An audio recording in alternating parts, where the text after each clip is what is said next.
Welcome back to Klepper's Corner, where the only thing spinning faster than the Earth this week is the political spin machine in Washington.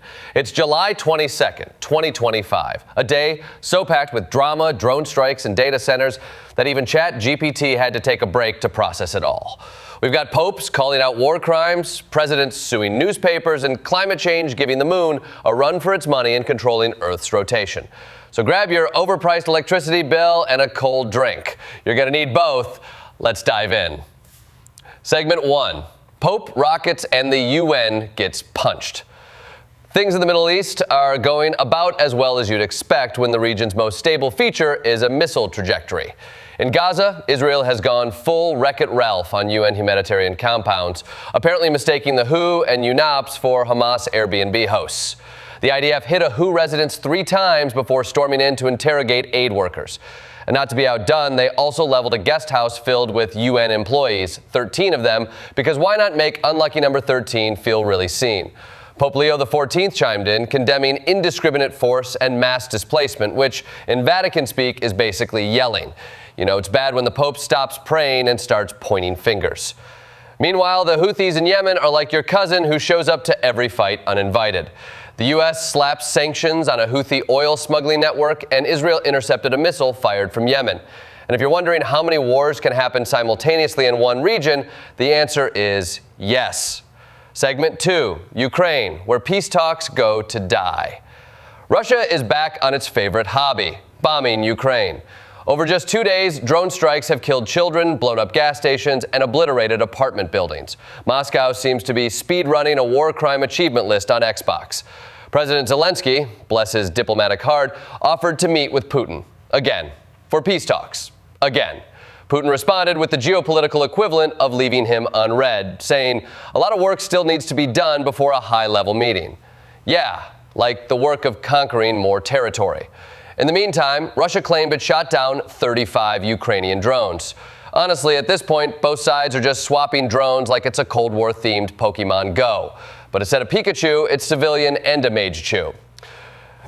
Segment 3, Trump reshapes the bureaucracy with a chainsaw. Domestically, Trump has appointed Mike Regas as acting administrator of the GSA, effectively adding another level of bureaucracy on top of the bureaucracy. This is like duct taping a steering wheel to a bumper car and calling it a Tesla. Meanwhile, the Office of Personnel Management is losing 30% of its staff. Officially, it's through voluntary departures. Unofficially, it's called cleaning house with a leaf blower. But wait, there's more. Trump's big, beautiful bill is being called a disaster by Washington State Governor Bob Ferguson, especially for rural hospitals. Apparently, big and beautiful now translate to mass closures and no Medicaid. And while after-school program grants are being restored, K-12 funding is still frozen because nothing says education reform like defrosting the snacks but leaving the school locked in the freezer. Segment 4, Justice, Privacy, and Police Problems. In legal news, Brett Hankison, one of the officers involved in Breonna Taylor's killing, was sentenced to 3 years for excessive force. It only took 5 years at a national reckoning. So, progress? Meanwhile, Washington State's Department of Licensing has been sharing driver's license data with ICE and Border Patrol. Remember when you thought your worst DMV fear was the photo? Turns out it was being deported because of it. And over in federal court, a judge called Trump's legal reasoning for cutting Harvard's $3 billion in aid mind-boggling, which is judge speak for, are you kidding me right now? Segment 5, the Trump versus media cage match. Trump has banned Wall Street Journal reporters from his Scotland trip, claiming they were fake news for reporting on his 2003 birthday message to Jeffrey Epstein. You know, the one that said, stay provocative. And because a travel ban wasn't enough, Trump is also suing the Journal for $10 billion. That's billion with a B, which also stands for bruised ego. Press Secretary Caroline Leavitt said the Journal isn't guaranteed special access. Right, because the First Amendment is more of a suggestion these days. Meanwhile, Trump is still bitter at the Associated Press for using Gulf of Mexico instead of his preferred term, Gulf of America. Because clearly, if we rename a body of water, the oil just smells more patriotic. Segment 6. Green energy wins, but fossil fuel still gets the subsidies. And actual good news, renewables are crushing it. Solar and wind now account for 92.5% of new electricity capacity. UN Secretary General Antonio Guterres declared the fossil fuel age is flailing and failing, which would be inspiring if governments weren't still giving nearly $620 billion in subsidies to fossil fuels, compared to $70 billion for renewables. So yeah, solar is the star student, but coal still gets a trust fund. Most of this renewable boom is happening in places like China, India, and Brazil. Meanwhile, Africa, which needs power the most, got less than 2% of new green energy capacity. Because apparently, in the clean energy future, you still need a VIP pass to get in. Segment 7. AI's electric bill just hit you. Artificial intelligence is using up electricity like it's training for a Black Mirror spinoff. A typical AI data center now uses as much electricity as 100,000 homes. That's not a joke, that's a UN report. Worse, the cost is falling on you. Between 2024 and 2025, $9 billion in new power costs came from AI data centers. And customers in places like Washington, D.C. are seeing $25 more per month on their electric bills. So next time ChatGPT finishes your essay, thank it, then Venmo it rent.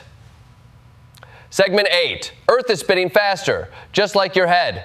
And what sounds like a stoner thought, but is 100% real, the Earth is spinning faster. July 22 might be one of the shortest days ever recorded. Why? The moon, melting ice, jet streams, and Earth's liquid core doing the planetary version of a TikTok dance.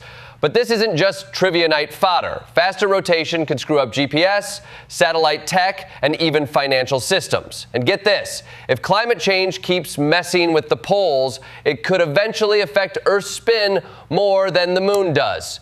Congratulations, humanity. You're now messing with the rotation of a planet. We really are the main character. Segment 9. Local lunacy and laser drones. In New York City, Eric Adams just created a drone operations committee because nothing says public safety like flying Roombas with night vision. Meanwhile, Washington State is on fire. The Bear Gulch fire and Burdoin fire are raging. Highway 14 is closed, and a 4-year-old got mauled by a cougar in Olympic National Park. Also, rural hospitals might close because of Trump's health care bill. And the DMV is moonlighting as a deportation hotline. Over in Indianapolis, cops are finishing phase 1 of a 5-year reform plan, which is amazing because usually the only 5-year plan in Indiana is to avoid Illinois. And don't forget the Midwest heat wave, 105-degree indexes, flood-swamped campers, and more West Nile cases. So if the climate doesn't get you, the mosquitoes or a flying AI drone might. That's it for today's Klepper's Corner, where we deliver the global crises, domestic lunacy, and planetary doom with just enough sarcasm to make it hurt less. Whether it's the Earth spinning too fast or democracy grinding to a halt, remember, we're all along for the ride. Just don't forget to duck when the drones show up. Good night, good luck, and if you see Trump in a wizard hat again, run.